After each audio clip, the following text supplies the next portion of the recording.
any relation to photography's ability to objectify its subject matter? Photography's ability to objectify its subject matter. Or tendency? Anytime you write about someone or film them or take a picture of them or paint them, you're objectifying them. That's a given. So to me, it's, I don't know, I find it a bit of a, not really a red herring, but it seems to me to be an academic discussion about objectification versus whatever the opposite of objectification is. Yeah, I mean, even press photography, where they're supposed to be objective. This is sort of gets all complicated because I get these objective and subjective all mixed up. But press photography is supposed to be objective. The photographer is supposed to go out, take a picture of an event with none of his biases or what I call prejudices are supposed to come through. But anytime you put a square around something, decide where to stand, and push the button at a certain time, you have 100 pictures and you choose that one to show people. If that's not subjectivity, then I don't know what is. To me, objectification of subjects is like I said, it's just a given. It's a part of every kind of art, and not only art, but when you walk into the bank and look at a teller, you're dealing with her at a certain level objectively.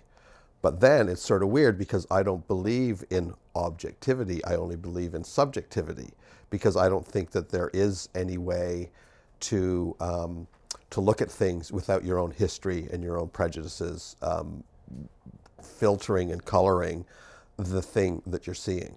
You know, if you and I walk down the street and stop and look at a building, you're seeing a different building than I am. Physically it's the same, but maybe it reminds you of somewhere you grew up, or maybe it reminds me of somewhere where I was beat up, and then that history colors how we see things.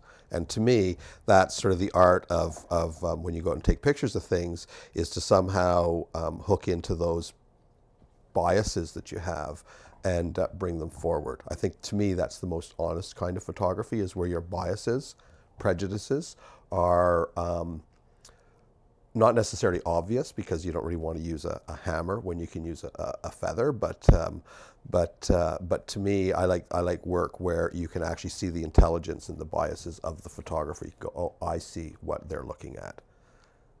So, but that whole objectivity, subjectivity thing is, yeah, you're objectifying a person, but you're objectifying them in a really subjective way, because I don't think you can just take, even Richard Avedon, who just took pictures of people in front of White Seamless, it's still, you know, he would shoot 100 pictures of each person. He would choose specific people. He would choose one picture out of the 100 he took. And then he might have shot 400 people, but he would only show 100 of the pictures. So that all the way through, even though the people are being objectified, he's also using, it's all about his subjectivity. I wish they had better words for that. Okay, does that answer